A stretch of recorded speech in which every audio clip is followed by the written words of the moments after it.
बता ए आईना, मुझसे ना तो कुछ छुपा, बता इस दुनिया में खूबसूरत कौन है? कौन है खूबसूरत? तू और कौन? कहते हुए आईना जोर जोर से हंसने लगता है। अब तो भी इस दुनिया वालों की तरह मेरी हंसी उड़ा रहा है। कहते हुए वो लड़की गुस्से में एक बदसूरत चाय में बदल जाती है।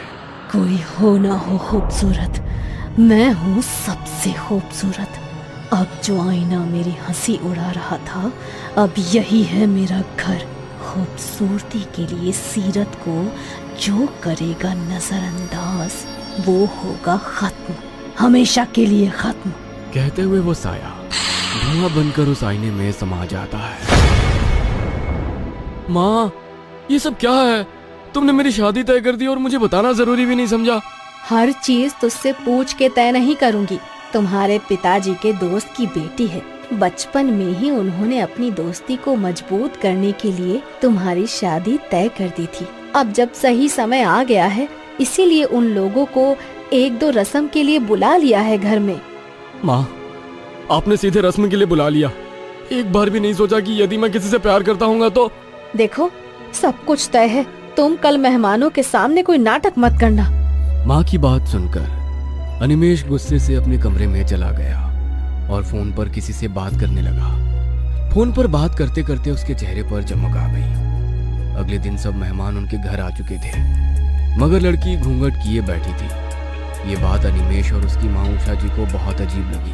अरे ये क्या, तुमने मुंह क्यों ढक रखा है? अपना चेहरा तो दिखाओ बेटी। अरे भाभी जी, वो थोड़ी सी शर्मीली है, अभी आप लोगों को जानती नहीं है ना, इसीलिए शर्मा रही है। शादी के बाद सब ठीक हो जाएगा। उनका ये तर्क उषा जी को कुछ समझ में नहीं आया, मगर अपने पति के वादे को पूरा करने से उन्होंने ज्यादा सवाल जवाब किए बिना शादी करवा दी। मगर शादी की रात ही अनिमेष गुस्सा होते हुए बोला, माँ, तुमने मेरी बात नहीं मानी ना? देखो, हमारे साथ धोखा हुआ है। धोखा? कैसा धोखा? अरे लड़की के पूरे चेहरे पर दाने दाने हैं, बहुत ही गंदी लग रही है। गंदी लग रही है? क्या कह रहा है तू? जरा मैं भी तो जाकर देखूं।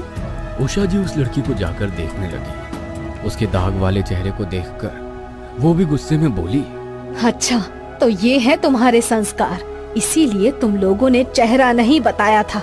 ये तो सरासर धोखा है रूपिका। आई एम सॉरी, मैं आप लोगों को सब कुछ सच बताना चाहती थी, मगर मेरे घर वाले तैयार नहीं हुए। मेरी कोई गलती नहीं है। आप फिक्र न करें, ये परमानेंट नहीं है, इनका इलाज चल रहा है, कुछ ही दिनों में ये ठीक हो जाएंगे। धीरे धीरे लड़की की मीठी आवाज, बोलने के लहजे और काम काज के तरीके से उसने उषा जी के दिल को तो पिघला दिया। मगर अनिमेष अभी भी नाराज था। उसकी ऑफिस की छुट्टी वाले दिन उषा जी बोली, बेटा, जो कुछ भी हुआ उसे भूल जा। अब वो तेरी पत्नी है, इस घर की बहू। उसके साथ अच्छे से रहा कर। चेहरे की सुंदरता का क्या है, आज है कल नहीं, मगर वो लड़की मन से सुंदर है बेटा। प्लीज माँ, मुझसे कोई बहस मत करो, मुझे कहीं नहीं जाना। तभी उसके फोन पर किसी का फोन आया तो बात करते हुए अनिमेष मुस्कुराने लगा। ठीक है माँ, मैं उसे अपने साथ ले जाता हूँ। अनिमेष रूपिका को पहली बार बाहर लेकर जा रहा था, इसलिए वो बहुत एक्साइटेड थी। वो अच्छे से तैयार होकर अनिमेष के साथ घूमने निकल गई। अनिमेष उसे पहाड़ों पर घुमाने के लिए ले गया। अनिमेष किसी से फोन पर बातें करते हुए आगे तेजी से चल रहा था। रूपिका उसके पीछे पीछे धीरे धीरे चल रही थी। अनिमेष जी, प्लीज रुकिए ना। अनिमेष जी, मैं पीछे रह गई हूँ। अनिमेष जी। हाँ, तुम पीछे रहोगी तो मैं क्या करूँ? फटाफट चल नहीं सकती? नाम रूपिका और शक्ल। अरे इतना धीरे धीरे चलोगी तो कुछ घूम नहीं पाओगी। रूपिका धीरे धीरे आगे बढ़ रही थी। तभी उसे किनारे पर एक कांच चमकता हुआ नजर आया। अरे ये क्या है? कहते हुए उसने उस कांच को उठाया तो उसमें उसे किसी और का अक्स नजर आया। वो हैरान हो गई, मगर जैसे ही उसने दोबारा देखा तो उसी का अक्स था। मगर वो अक्स कांच पर कुछ ऐसे हिल रहा था मानो वो अक्स कांच पर ना होकर पानी पर हो। कितना अजीब सा कांच है, मगर दिख तो सुंदर रहा है। इसे अपने पास रख लेती हूँ। कहते हुए उसने उस कांच को अपने पास रख लिया, मगर तब तक अनिमेष काफी दूर चला गया था। रूपिका तेजी से कदम बढ़ाते हुए कुछ ही पल में उसके पास पहुंच चुकी थी। रूपिका को खुद हैरानी हो रही थी कि वो इतनी जल्दी कैसे चल पाई। अरे तुम तो काफी पीछे रह गई थी, अचानक से यहाँ कैसे? तभी एक लड़की वहां आई और अनिमेश के गले लगकर खुश हो गई और फिर उसने हिराकत भरी नजरों से रूपिका की ओर देखा।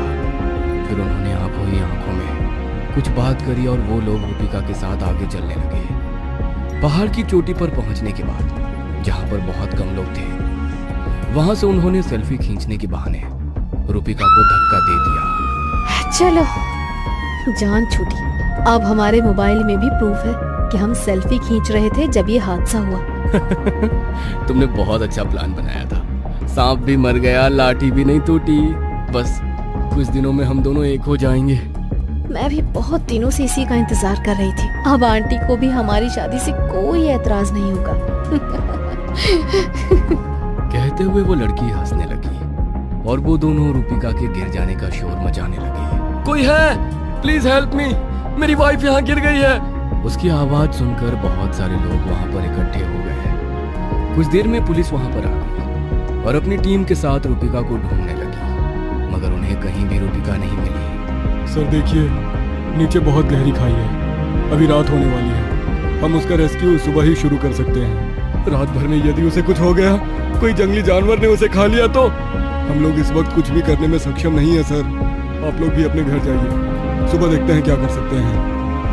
अनिमेश और वो लड़की एक दूसरे को देखकर मुस्कुराने लगे और इंस्पेक्टर के साथ ही पहाड़ से उतरकर जैसे ही अपनी कार के पास पहुंचे, कार में रुचिका बैठी हुई थी। तुम यहाँ? तुम तो...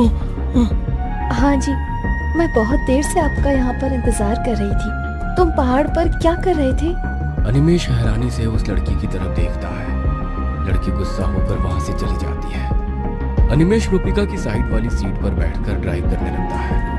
बैक व्यू मिरर में रूपिका का चेहरा बहुत ही भयानक नजर आता है। वो डर कर अगले ही पल जैसे ही रूपिका को देखता है तो वो पहले की तरह ही नॉर्मल थी। घर पहुंचकर अनिमेश गुस्से से अपने कमरे में चला गया। रूपिका, क्या हुआ है इसे?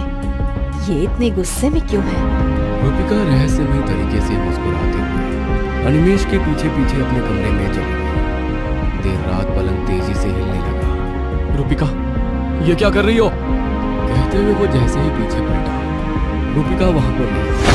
वहां पर था तो वो कांच था जो रूपिका ने पहाड़ पर से उठाया था। ये कांच, ये यहाँ कहाँ से आया और ये इतना अजीब सा क्यों है?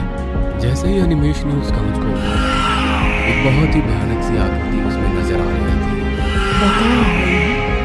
बता, इस दुनिया में सबसे खूबसूरत कौन है? मैं। और कौन? और कौन? मैं।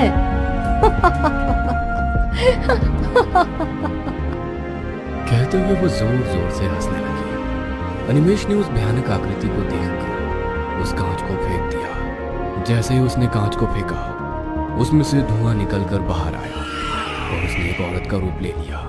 इस दुनिया में सभी को चांद पसंद है, मगर कोई उस चांद के दाग को नहीं देखता। जब ईश्वर ने उस चांद में भी दाग बनाए हैं तो इंसान की क्या औकात है। मगर तुम्हारे जैसे लोग सुंदरता में इस तरह खो जाते हैं कि उन्हें होश ही नहीं रहता कि मन की सुंदरता भी कोई चीज होती है। अब तुम भी बहुत सुंदर हो जाओगे, बिल्कुल मेरी तरह। कहते हुए उस साई ने अनिमेश का हाथ पकड़ा तो उसके पूरे शरीर पर दाने दाने हो गए। उसमें से रक्त और मवाद बह रहा था। नहीं, यह नहीं हो सकता। तुम मेरे साथ ऐसा कुछ नहीं करोगी।